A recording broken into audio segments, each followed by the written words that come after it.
Joe, can you say that one more time? 60 million people died between 1900 and 1946.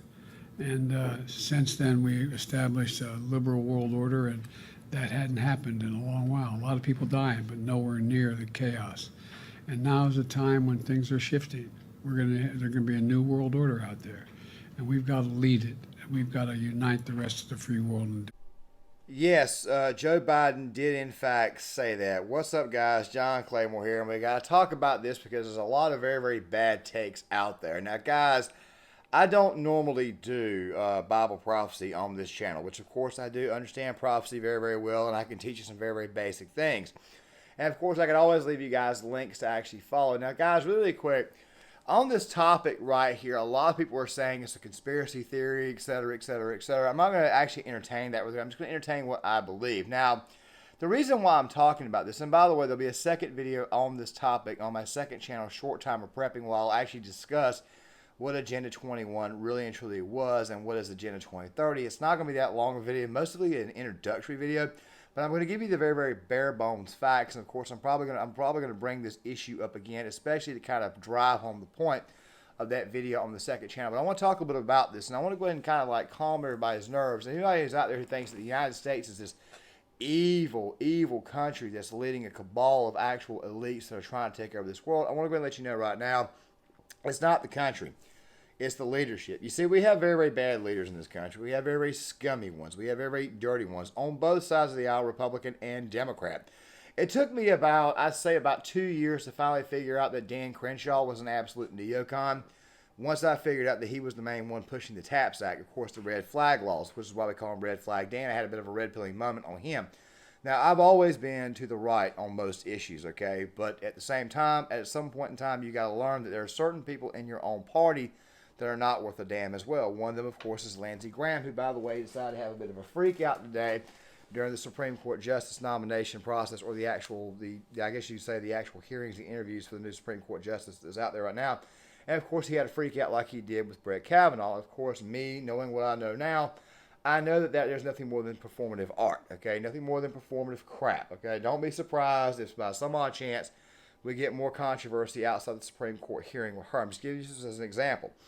The NWO, of course, you find that in your Bible, of course, as, of course, the mark of the beast and stuff like, and all that stuff right there. By the way, the book of Revelations, which many people refer to as Bible prophecy, is really not so much prophecy, but really more along the lines of the result of other prophecies that are spoken about throughout the entire Bible. Of course, these prophecies, of course, go back to the book of Ezekiel. You've got Gog and Magog. Of course, the book of Daniel is actually the framework, which, by the way, where the prophet Daniel interpreted Nebuchadnezzar's dream. Okay, I will do a video maybe at a later date, a project on that right there alone. And of course, Daniel discusses a lot of things that are going on today. You know, stuff like the Antichrist, things like that right there. By the way, YouTube will probably find a way to bury this video down in the actual algorithm. Revelation, for the most part, is the end result. It's the dreams that John the Revelator had. And of course, the New World Order was a big part of that. Now, here's something else too. Throughout the entire New Testament, the Gospels, Jesus Christ himself even told you what was going to happen. He referred to it on multiple occasions. The Apostle Paul referred to it on multiple occasions. Your Bible has actually got a lot of prophecies. As a matter of fact, the book of Genesis even gives you a prophecy itself where it says, I knew the end from the beginning. It also tells you at the very, very end, Jacob, when he's talking to his 12 sons, of course, the eventual 12 tribes of Israel, he even states that Dan shall judge his people. Now, of course, this has led to a lot of prophecy guys to think that the tribe of Dan is who carries it, but that is a separate issue altogether. I would advise you guys go see somebody like Harry Stone to get a better answer on that right there, because that has been debated for a while. This whole thing about the NWO, though, also kind of sort of refers to Agenda 21, Agenda 2030, the Great Reset, which, by the way, is what you're seeing right now. These Democrats right now in power, and some Republicans, of course, are intentionally trying to break this economy. Now, I got to ask the question. Many people out there who think the United States is supposed to carry this New World Order, I got to ask you a question. How do you carry the world? How do you lead the world in this effort? How do you lock down the entire world? Even though it's the most powerful country in the world, how do you do it when you're actually in decline? I just wonder how you're doing it. Right now, people are paying people in California are paying $7 a gallon at the pump. You're doing this right here to try to destroy the actual economy so that way people will be convinced to buy electric cars. Yet the electric car man, Elon Musk, is telling you to pump more oil. because Elon Musk knows that with the high rate of gas, the actual price and the actual inflation, people aren't going to have the money to actually go out there and go buy those fancy electric cars. So there's no way in the world the United States could lead this effort. If anything, right now we're declining economically, and we can't do this. And I'm pretty sure you guys have noticed with the Ukrainian-Russian conflict that Biden isn't exactly liked even by his own crowd and the global elites. They don't even like him, if you guys know what I'm saying.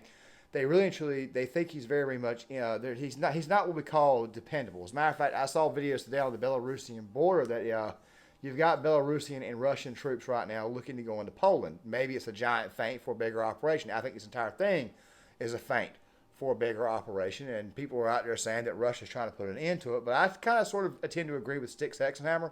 He made a video on this right too. He said that Russia's a part of it as well. By the way, I may do a separate video on that right there at a later date. But I'm just saying to you guys right now that when you hear somebody say New World Order and you think that the United States is supposed to lead this, let me go ahead and tell you right now, there is no way in hell that Joe Biden could lead a New World Order. Okay, there's just no way in hell he could do that. The United States as a country, its economy and culture right now is being viewed almost as damn near evil. Like I've said before on multiple occasions, we got men competing in women's sports. Okay, we've got puberty blockers being given to kids. These are things that other countries, like say China and Russia and Middle Eastern countries, view as satanic behavior. Even though the New World Order is inherently satanic, I highly doubt that a declining power could actually lead that right there, if you guys know where I'm going at with this, which, by the way, I will discuss further in this yeah, my voice is kind of jacked up. Going on a bit of a roll right here. I will discuss further in the second video, which, by the way, will be on a short time of prepping. I'm going to go ahead and work on that video now. If you guys like this content, hit the like button, subscribe, share the video, leave a comment in the comment section, and I'll see you guys later.